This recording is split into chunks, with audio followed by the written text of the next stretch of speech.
everybody. Here I am in Newport, Rhode Island, USA, and I'm certainly connected to John and all of the wonderful things he does. And as we're all well aware, it's been a very hard year, and I know a lot of us have experienced tragedy and death, including me.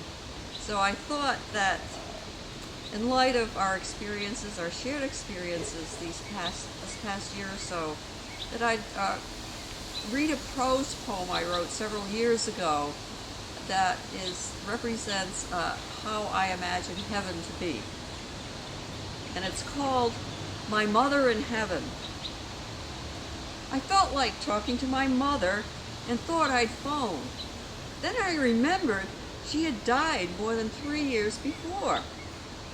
She talked to me anyway. She said she's in heaven and has never been happier. My father is with her. He no longer has false teeth, and sad memories no longer haunt him. He's at peace. My mother is surrounded by flowers. She tends to them every day. It's warm, the sky is blue, and the sun shines. People from her past come by to look at her gardens and talk. The flowers never die. They simply change as time goes on. She thinks they transform themselves according to what she wants from them, but she's not sure. All mysteries are not solved in heaven. Her gardens are like the gardens she grew in the Peacedale Rotary for decades, across from her house, where she doesn't actually live anymore. She couldn't tell me where she lives, but wherever it is, she enjoys herself. Even the liquor store is there on the Rotary, and the donut shop.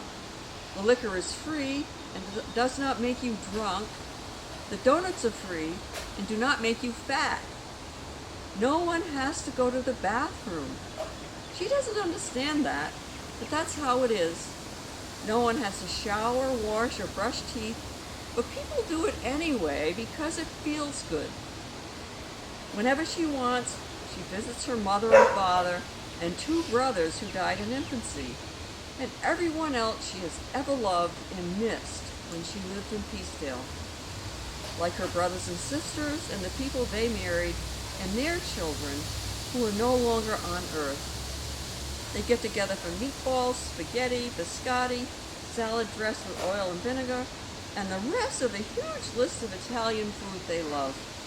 It's great not to feel full and eat what you want, and it tastes so good. No worries about cholesterol in heaven. Heaven is living all your happy memories and hopes. When she is with her parents, for example, she sometimes is a little girl of 2 or 3.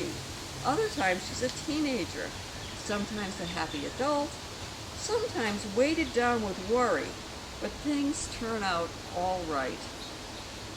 She is amazed at how she and they change ages and appearances depending upon her own memories and wishes. With my father, she is mostly in her early 20s, before they had children. They go for walks, read, tend the house and garden, and snuggle. Sometimes they are older, even in their 70s, and they take walks and visit with people. Dad spends a lot of time with his mother. She told him how sad she was that she had to leave him when he was only 3, but she always looked out for him. He looked for his father in heaven, but he couldn't find him. He suspects that his father didn't make it. Maybe he is working on getting in. Jesus is one of the crowd. He spends most of the time making furniture. Right now he's making a rocking chair. His furniture is everywhere in heaven. He always has a project. He doesn't have to preach or lead anymore because everyone in heaven gets it. Mom said she is glad I think of her. She thinks of me all the time. She wants us to be together again, but only when the time comes. She understands there are things I want to do on earth. Here's to my mother, who I hope is in this kind of heaven.